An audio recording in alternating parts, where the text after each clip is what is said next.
ಅಂದರೆ ಭಾಳ ಖುಷಿ ಆಗುತ್ತೆ. ನಾವು ಸುಮ್ಮನೆ ಬಂದಿದ್ದು, ಬಟ್ ಇವತ್ತು ಫ್ಲವರ್ ಶೋ ಇದೆ ಅನ್ನೋದು ನಮಗೆ ಗೊತ್ತಿರಲಿಲ್ಲ. ಸೊ ಬಂದು ನೋಡಿದಾಗ ಭಾಳ ಖುಷಿ ಆಯಿತು. ಪ್ರತಿ ವರ್ಷ ಬರ್ತೀರಾ ಹೇಗೆ ಅಂತ? ಪ್ರತಿ ವರ್ಷ ಬರ್ತೀವಿ, ಬಟ್ ನಾವು ಫ್ಲವರ್ ಶೋಗೆ ಅಂತ ಯಾವತ್ತೂ ಬಂದಿಲ್ಲ. ಫಸ್ಟ್ ಟೈಮ್ ಇದನ್ನು ನೋಡ್ತಾ ಇರೋದು. ಮೈಸೂರವ್ರನ್ನ ಅಥವಾ ಹೇಗೆ? ಮೈಸೂರವರಲ್ಲ, ನಾವು ಹೊಸೂರು, ಗೌರಿಬಿದನೂರಿಂದ ಹೊಸೂರು ನಮ್ಮದು. ಬೆಂಗಳೂರಲ್ಲಿ ಇರ್ತೀವಿ. ಈ ವರ್ಷ ಬಂದಿದ್ದೀವಿ. ಮೈಸೂರು ಹೇಗೆ ಅನ್ಸುತ್ತೆ ಮೇಡಮ್? ಹೇಗಿದೆ ಸಿಟಿ ಹೇಗಿದೆ? ನೀವು ಬೆಂಗಳೂರಲ್ಲಿ ಆ ಟ್ರಾಫಿಕ್ ಆ ಜಂಜಾಟ ಎಲ್ಲ ಇರುತ್ತೆ, ಮೈಸೂರಿನ ಒಂದು ರೀತಿ ಕಾಮ್ ಆಗಿರುತ್ತೆ. ಹೌದು. ಮೇಡಮ್ ಮೈಸೂರು ಸಿಟಿ ಬಗ್ಗೆ ಮೈಸೂರು ಸಿಟಿ ಅಂದರೆ ಎಲ್ರಿಗೂ ಗೊತ್ತು, ಅದು ಸಾಂಸ್ಕೃತಿಕ ನಗರಿ ಅಂದ್ಬಿಟ್ಟು. ಭಾಳ ಖುಷಿ ಆಗುತ್ತೆ. ಮೈಸೂರಿಗೆ ಬಂದಿದ ತಕ್ಷಣ ಏನೋ ಒಂಥರ ವಾತಾವರಣನೇ ಒಂಥರ ಖುಷಿ ಆಗುತ್ತೆ ಅಷ್ಟೆ. ಬೋರ್ಲ್ ಹೇಗಿದೆ ಮೇಡಮ್? ಎಕ್ಸ್ಪೀರಿಯನ್ಸ್ ಚೆನ್ನಾಗಿದೆ? ಚೆನ್ನಾಗಿದೆ. ಸರ್ ನೀವು ಹೇಳಿ ಸರ್, ಹೇಗಿದೆ ಸರ್ ಎಕ್ಸ್ಪೀರಿಯನ್ಸ್? ಫಸ್ಟ್ ಟೈಮ್ ಅಂತ ಅಂದ್ರು ಮೇಡಮ್.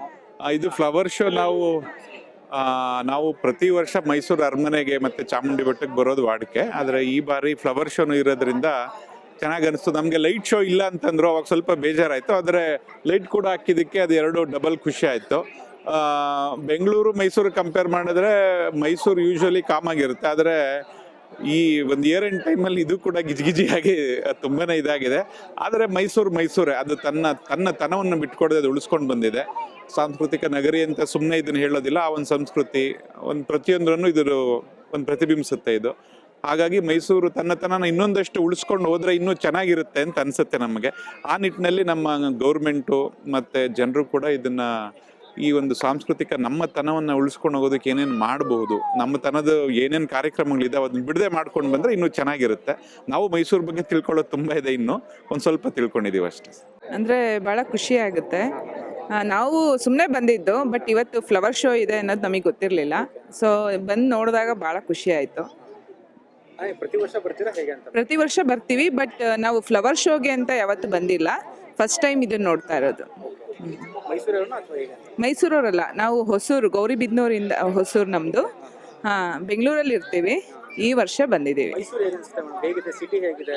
ನೀವು ಬೆಂಗಳೂರಲ್ಲಿ ಆ ಟ್ರಾಫಿಕ್ ಆ ಜಂಜಾಟ ಎಲ್ಲ ಇರುತ್ತೆ, ಮೈಸೂರಿನ ಒಂದು ರೀತಿ ಕಾಮ್ ಆಗಿರುತ್ತೆ. ಹೌದು. ಮೇಡಮ್ ಮೈಸೂರು ಸಿಟಿ ಬಗ್ಗೆ ಮೈಸೂರು ಸಿಟಿ ಅಂದರೆ ಎಲ್ರಿಗೂ ಗೊತ್ತು, ಅದು ಸಾಂಸ್ಕೃತಿಕ ನಗರಿ ಅಂದ್ಬಿಟ್ಟು. ಭಾಳ ಖುಷಿ ಆಗುತ್ತೆ. ಮೈಸೂರಿಗೆ ಬಂದಿದ ತಕ್ಷಣ ಏನೋ ಒಂಥರ ವಾತಾವರಣನೇ ಒಂಥರ ಖುಷಿ ಆಗುತ್ತೆ ಅಷ್ಟೆ. ಬೋರ್ಲ್ ಹೇಗಿದೆ ಮೇಡಮ್? ಎಕ್ಸ್ಪೀರಿಯನ್ಸ್ ಚೆನ್ನಾಗಿದೆ? ಚೆನ್ನಾಗಿದೆ. ಸರ್ ನೀವು ಹೇಳಿ ಸರ್, ಹೇಗಿದೆ ಸರ್ ಎಕ್ಸ್ಪೀರಿಯನ್ಸ್? ಫಸ್ಟ್ ಟೈಮ್ ಅಂತ ಅಂದ್ರು ಮೇಡಮ್. ಇದು ಫ್ಲವರ್ ಶೋ ನಾವು ಪ್ರತಿ ವರ್ಷ ಮೈಸೂರು ಅರಮನೆಗೆ ಮತ್ತು ಚಾಮುಂಡಿ ಬೆಟ್ಟಕ್ಕೆ ಬರೋದು ವಾಡಿಕೆ. ಆದರೆ ಈ ಬಾರಿ ಫ್ಲವರ್ ಶೋನು ಇರೋದ್ರಿಂದ ಚೆನ್ನಾಗಿ ಅನಿಸ್ತು. ನಮಗೆ ಲೈಟ್ ಶೋ ಇಲ್ಲ ಅಂತಂದ್ರು, ಅವಾಗ ಸ್ವಲ್ಪ ಬೇಜಾರಾಯಿತು. ಆದರೆ ಲೈಟ್ ಕೂಡ ಹಾಕಿದ್ದಕ್ಕೆ ಅದು ಎರಡು ಡಬಲ್ ಖುಷಿ ಆಯಿತು. ಬೆಂಗಳೂರು ಮೈಸೂರು ಕಂಪೇರ್ ಮಾಡಿದ್ರೆ ಮೈಸೂರು ಯೂಶ್ವಲಿ ಕಾಮಾಗಿರುತ್ತೆ. ಆದರೆ ಈ ಒಂದು ಇಯರ್ ಎಂಡ್ ಟೈಮಲ್ಲಿ ಇದು ಕೂಡ ಗಿಜಿಗಿಜಿಯಾಗಿ ತುಂಬಾ ಇದಾಗಿದೆ. ಆದರೆ ಮೈಸೂರೇ ಅದು ತನ್ನ ತನವನ್ನು ಬಿಟ್ಕೊಡದೆ ಅದು ಉಳಿಸ್ಕೊಂಡು ಬಂದಿದೆ.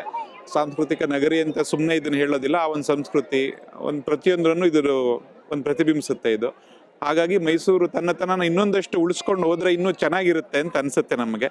ಆ ನಿಟ್ಟಿನಲ್ಲಿ ನಮ್ಮ ಗೌರ್ಮೆಂಟು ಮತ್ತು ಜನರು ಕೂಡ ಇದನ್ನು ಈ ಒಂದು ಸಾಂಸ್ಕೃತಿಕ ನಮ್ಮ ತನವನ್ನು ಉಳಿಸ್ಕೊಂಡು ಹೋಗೋದಕ್ಕೆ ಏನೇನು ಮಾಡಬಹುದು, ನಮ್ಮ ತನದ ಏನೇನು ಕಾರ್ಯಕ್ರಮಗಳಿದ್ದಾವೆ ಅದನ್ನ ಬಿಡದೆ ಮಾಡ್ಕೊಂಡು ಬಂದರೆ ಇನ್ನೂ ಚೆನ್ನಾಗಿರುತ್ತೆ.